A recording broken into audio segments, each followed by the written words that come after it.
Hello, everyone. Walmart didn't close its stores, but it just walked out on America's economy. Over $1.2 billion in U.S. contracts gone. Supply chains rerouted overnight, all because of Trump's tariffs.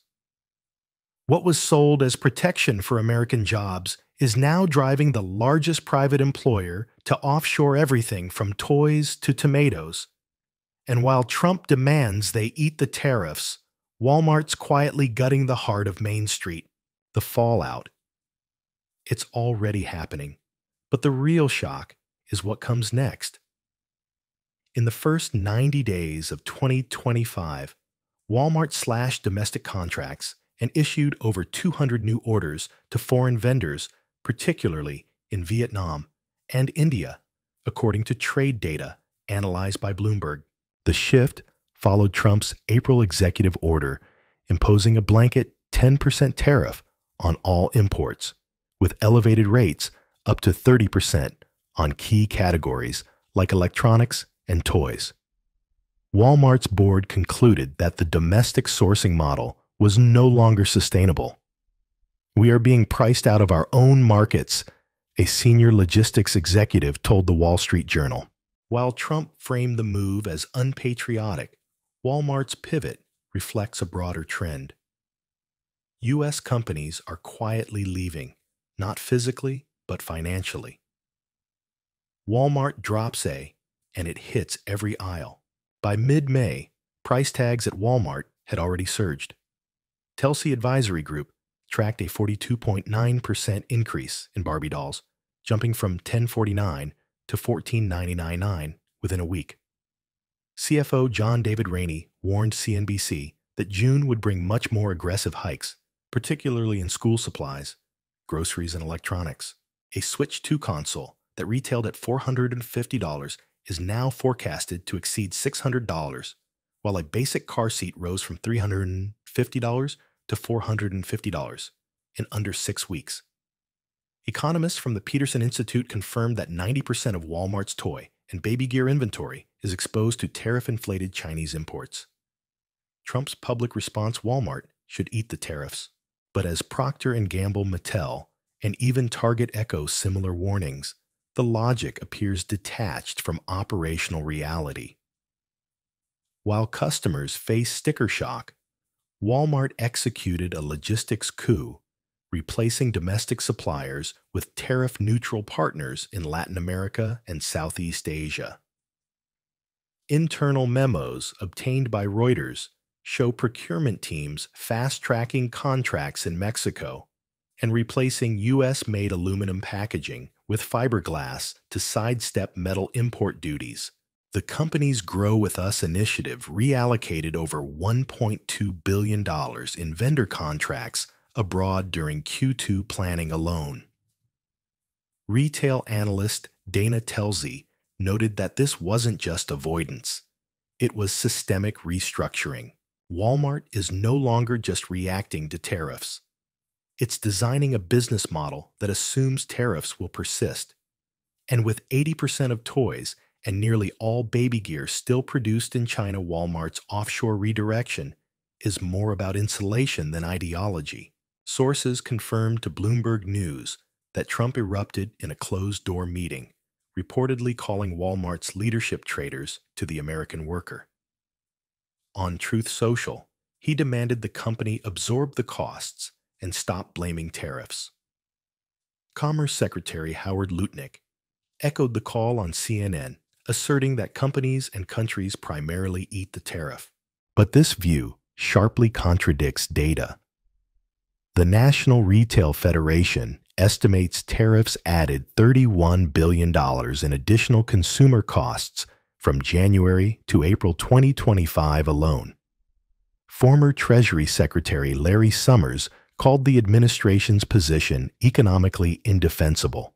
Walmart didn't publicly retaliate, but the company's next quarterly statement outlining rising prices and new offshore partnerships made their position clear.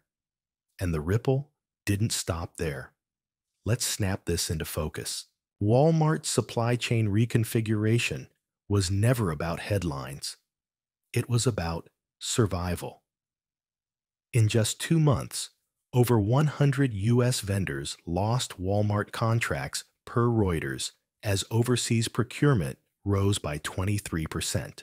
According to a Goldman Sachs retail forecast, automation investment jumped 17% quarter over quarter, directly tied to labor cost mitigation. Meanwhile, U.S. consumer sentiment fell 2.7% in May, its lowest reading since late 2022, with over 75% of respondents citing cost of necessities as the primary concern per the University of Michigan. This wasn't an isolated adjustment. It was a systemic response to volatility. And if Walmart, an institution with 150 million weekly U.S. shoppers, can't stay anchored, it raises one urgent question. Who can Walmart's offshore pivot is not unprecedented. It's the latest link in a chain that began years ago. In 2018, Harley-Davidson shifted production to Thailand after the EU imposed retaliatory tariffs. Trump called it a betrayal. By 2019, General Motors closed plants in Lordstown, Ohio, and Warren, Michigan, citing $1 billion in added costs from steel and aluminum tariffs. According to Reuters, that decision wiped out over 4,000 U.S. jobs. And then there was Mid-Continent Nail in Missouri, America's largest nail manufacturer, forced to lay off 60% of its workforce in less than 6 months after steel input prices surged 25%. Walmart, however, represents a different scale entirely. With over 4,600 stores and 150 million weekly customers, its strategic realignment is not a protest. It's a market signal. As Trump repeats old rhetoric, the data points in one direction. Tariffs are not reshoring industries. They're accelerating their exit. When Walmart recalibrates, entire zip codes feel it. According to a Brookings Institution study, in over 1,000 rural counties, Walmart ranks among the top 5 employers, accounting for up to 9% of total local employment. In Arkansas, Kentucky, and West Virginia, local suppliers that once secured multi-year contracts with Walmart are now being dropped in favor of Vietnamese and Indian producers. Freight data tracked by S&P Global shows a 14% reduction in domestic shipping orders linked to Walmart distribution hubs between March and May 2025. Meanwhile, automation programs, including the rollout of AI stock replenishment systems in 800 stores, have already displaced thousands of part-time roles. These aren't isolated cost-saving moves. They're restructurings with community-level consequences. And yet, the administration's response hasn't shifted despite mounting evidence that the policy fallout is radiating beyond corporate boardrooms and into the wallets of everyday Americans. Walmart's Q1 report exposed a contradiction. Revenue climbed 4.5% year over year to $165.6 billion, largely driven by grocery and e-commerce sales. But operating income fell 4.2% as import costs surged.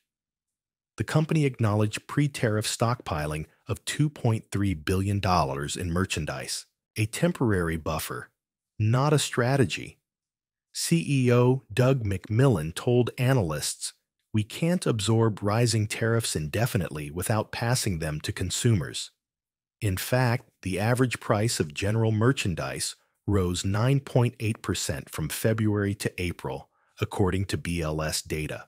Rainey projected that by July, baby gear toys and household electronics could spike another 15 to 20% due to Q2's delayed tariff pass-through. Wall Street responded predictably. Shares dipped initially, but rebounded as investors embraced Walmart's margin-preserving offshore model. According to Barclays, capital expenditure on foreign supply chain expansion is projected to increase 22% in 2025, double the pace of domestic investment. Profitability may recover. The American workforce? That's less certain.